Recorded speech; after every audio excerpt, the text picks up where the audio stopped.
Magandang hapon po sa lahat. Luzon, Visayas, Mindanao. Tayo nagbabalik dito sa aking munting channel po, Samuel Soriano TV 29 po, para mag-discuss na naman ng another coins kung magkano talaga ang kanyang presyo.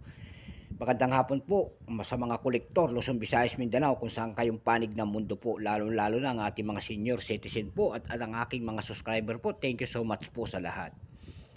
Kung gusto nyo po ang ganito mga topic, yung mga hindi po nakapag-subscribe, pwedeng pakisuyo po, pakipindot na lang po ang ating notification bell para ma-update po kayo sa mga latest ko pang gagawin mga video po. Like and share po. Thank you so much po sa lahat. Ang pag-usapan po natin ay pera po ng China. Ayan, ang mapagkamkam na bansa. Ayan po. Ayan. Malaki po ang ating China. Ayan po. Ang pag-uusapan po natin ngayon ay pera po ng China year 2009.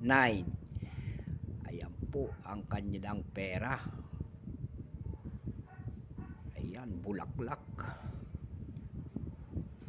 Ayan po, flowers po. Ayan, bago tayo magsimula, kilalanin muna natin siya syempre. Ayan po. Issue po, People's Republic of China po. Ayan, period, People's Republic, 1949 up to date. Type, standard circulation coins, years, 1999 hanggang 2019. Value, 1 yuan. Currency, second. Remember, 1955 up to date po. Composition po nito ay nickel-plated steel. May bigat pong 6.1 grams. May haba pong 25 mm po. May kapal pong 1.85 mm. Shape, syempre round. Orientation nito ay middle alignment. Number and dash 1588. Reference number KM-1212. Ayan. Ito pong 2009 na ginawa ng China sa pera nila na to ay 14% lamang. O no mintage po kung ilang piraso ang ginawa doon sa kanila. Ayan po.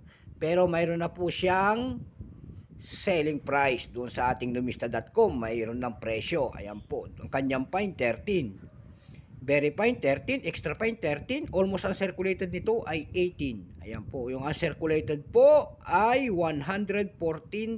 Ayan. Dako tayo doon sa kanyang mga presyo. Ayan po. Mahirap manghanap ng presyo nito para mailap ang mga pera po ng China natin. Ayan po.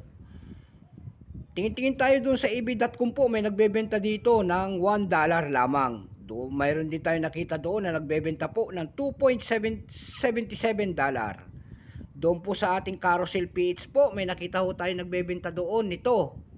Year 2009 ng 100 pesos. Ayan po. Mayroon din 40 pesos po na tayo nakita doon. At mayroon 3 pesos po na nakita doon na 100 pesos din binebenta niya. May 45 pesos po. Ayan. Sana daliwanagan kayo, 45 pesos. Ayan. So marami-rami na rin yun. Kung nakapasok tayo doon sa ating Carousel page po, pwede na nating ipaskill to. At ibenta po ng 45 pesos. Ayan. So malaki-laki na rin. So hanggang dito na lamang ang aking vlog sa hapong ito po. Ayan. Magandang hapon po sa lahat. Ayan, ang dito ko natatapusin ang aking vlog. Thank you so much po sa aking mga subscriber po. Thank you so much. Ulit-ulitin ko po. Hindi ako nagsasawang nagpapasalamat sa inyo.